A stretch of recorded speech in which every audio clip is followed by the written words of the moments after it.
Today I'm going to talk to you about how to organize your portfolio and the strategy that I use to make it very easy so that at the end of the year you are ready to go. So this is our first year putting together a portfolio and being evaluated, and it was super easy to put it together. Like I think I prepped it mainly in the last 2 days because I had basically been prepping it all year. So all I did was at the beginning of last year, I got a binder, and this one is, I don't know the size. I think this is 2-inch. I got a binder and I went ahead and I set up these little divider tabs, and based on what you're doing in your school and what your evaluator wants to see, then that would be kind of what you set up in your binder. So I highly recommend getting in touch with your evaluator at the beginning and asking them what they're interested in seeing so you have an idea of what you would like to put in your portfolio. So that's what I very first did. And then throughout the year, one of the strategies was, because in your portfolio you want to show samples of work of your student throughout the year. And so this is in my working binder. I have a working binder, and I have another video that kind of details what I put in in the working binder. But what I have is I write from 1 to 36 in little bubbles, and I put all of our weeks, and that way I cross all of them off when we're finished with weeks. And down here I actually put like week 1, week 5, 10, 15, 20, 25, 30, and then did I do week 36 for our last week.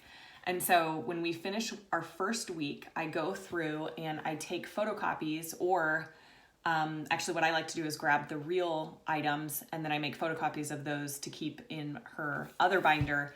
And then the real copies I put inside of her portfolio, and I just do copies of the work that we did that week. So if she had a handwriting, or she had some math, or she had a writing piece or whatever, then I took those pieces and put them into the portfolio under the tabs that I have. And then I cross off that we did week 1. So that way every 5 weeks, I am reminded to take copies of all of the work that she has done that week. And now by the end of the year, I already have all of her work samples set aside and ready to go. So that was like super nice, because then I didn't have to go back through and grab work.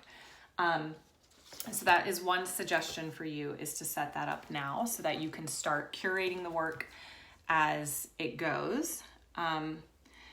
And what was the other thing? Oh, one thing we have in Pennsylvania, we need to submit a reading log that shows all of the materials we used and like what books we read. So what I did was, from the very beginning of the year, I set up I think it's a Google Sheets, or it might be Excel Sheets. I don't know. It's an app. It's on my phone. Oh, I'm recording video on my phone, so I can't look on my phone right now. But I think it's Sheets, Excel Sheets maybe. I don't know. I don't know. Someone maybe could comment on what thing I'm using. But all that to say, I created in Sheets a book list, and I wrote, the title of it, I can show you, says book list for 2020 to 2021 school year. And then I go through and I have the title of the book, I have the author, and I have the date that we finished the book. And then I have all of our subjects: history, Bible, literature, science, curriculum readers. Those are the ones she reads. And then I have a page for the bonus readers. That's like any additional books that she just read for fun. And so I keep track of like every book. So as soon as she finishes a book, I can go and add it into our sheet. Now, if my daughter reads a lot of books at once. So what I usually do is I would get all the library books, and then right before I returned them, I would ask her, can you pull aside the ones that you read? And then I went through and would add them into the Excel sheet. So the nice thing is that the book log is basically ready to go by the end of the year, because I just stayed on top of it throughout the year. So I highly recommend setting up a book log before your year starts, so that you can just stay on top of it and not have to like fill it out at the very end of the year and try and think back, what all did we read this year?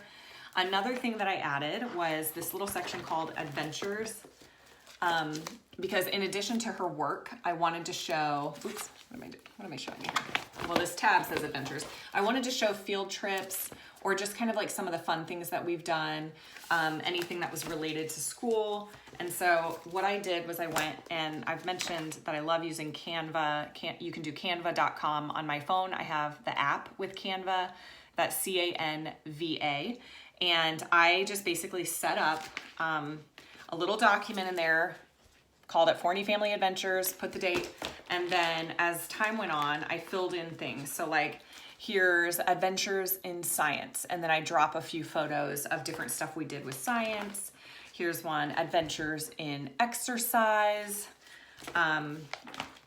Adventures in Creating. I did a little section on falling in love with reading because my daughter really loved reading this year. Building our swing set. We had adventures at the beach. We went to a botanical gardens, and we went to the zoo. And so just documenting little things like that. It was very easy to put together. Also, if you stay on top of it as you go through the year, then at the end of the year, your document is already ready. And then I saved it as a PDF, sent it to the printer.